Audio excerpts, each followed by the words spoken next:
इंतहाई अहम मसला बुधाया पियो फायदो थी समझा भाई। हजरत महबूब मोहम्मद मुस्तफ़ा सल्लल्लाहु अलैहि वसल्लम फरमाइन था अम्मा फातिमा रज़ी अल्लाह तआला अन्हा जिले फरमाइन था फातिमा मुझे जिगर जो टुकड़ो है। चादा फरमान अम्मा फातिमा मुझे जिगर जो टुकड़ो है इहो है अम्मा फातिमा जो शान समझा भाई।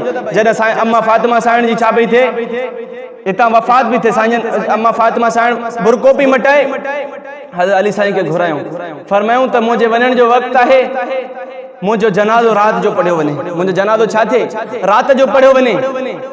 हज़रत अली साईं फरमायो तो मोहम्मद मुस्तफ़ा जे वञण खां पोइ अज़मतुन जेका इते दुनिया जे अंदर जेके अज़मतुन जी निगाहुनि सां ॾिठो थो वञे उहे तव्हां हो साईं जन जी धी आहियो। तव्हां राति जो जेकॾहिं तव्हां जो जनाज़ो पढ़ियो वञे सहाबा ईंदा हर मुसलमान या ख़्वाहिश कंदो त मां अम्मा साइण जो जेको आहे जनाज़े में शरीक थियां ऐं तव्हां राति जो पढ़ंदो त सहाबा खे कहिड़ी तकलीफ़ ईंदी। अम्मा फातिमा साइण जवाब में छा फरमायो हज़रत अली साईं के फरमायूं त तव्हांखे सहाबा जी गिणती लगी आहे मूंखे आख़िरत जी गिणती लगी आहे। हिन मुझे वजूद ते मुझे जिस्म ते जेकॾहिं निगाह पई आहे त रब्बुल आलमीन जी पई आहे ऐं जनाब मोहम्मद रसूलुल्लाह सल्लल्लाहु अलैहि वसल्लम जी निगाह पई आहे। हिन मुझे वजूद ते मुझे चेहरे ते मुझे हिन सॼे जिस्म ते निगाह कंहिं गैर मुहर्रम जी अॼु ताईं न पई आहे। मां इहो नथी चाहियां त मुझे जिस्म ते कंहिं गैर मुहर्रम जी छा निगाह पई।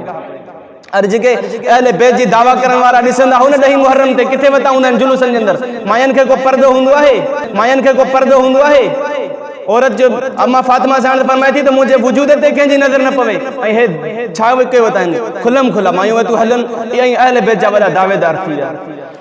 बहरहाल समझो था भाई अम्मा फातिमा साइण जो छा शान आहे। हज़रत शाह अब्दुल अज़ीज़ मुहद्दिस देहलवी रहमतुल्लाह अलैह फरमाइनि था क़यामत जो ॾींहुं हूंदो जॾहिं क़यामत जो ॾींहुं हूंदो पुलिस रात तां माण्हू लंघंदा अचानक हिकिड़ो फ़रिश्तो ऐलान कंदो माण्हुनि खे मुखातब थी करे चवंदो वलियनि खे मुखातब थी करे चवंदो नबी जेके हूंदा सहाबा जेके बि घर जेके बि माण्हू हूंदा उन्हनि खे जिन हुजनि इंसान हुजनि फ़रिश्ता हुजनि सभिनी खे मुखातब थी करे चवंदा त पर्दो कयो। माण्हू परेशान थी वेंदा छाजे करे पर्दे जो हुकुम ॾिनो थो वञे तो साईं फरमाइन था त ऐलान थींदो या अहलल जमी गुद्दू अबसारकुम अन फातिमत बिनती मुहम्मदिन सल्लल्लाहु अलैहि वसल्लम हत्ता तमुर्र फरमाइंदा त सभई पंहिंजी निगाहुनि खे झिको कयो पर्दो कयो। हिन वक़्तु पुलिस रात तां हज़रत अली साईं जी घरवारी जनाब मोहम्मद रसूलुल्लाह जी लख़्त जिगर हज़रत सैयदा फातिमा रज़ी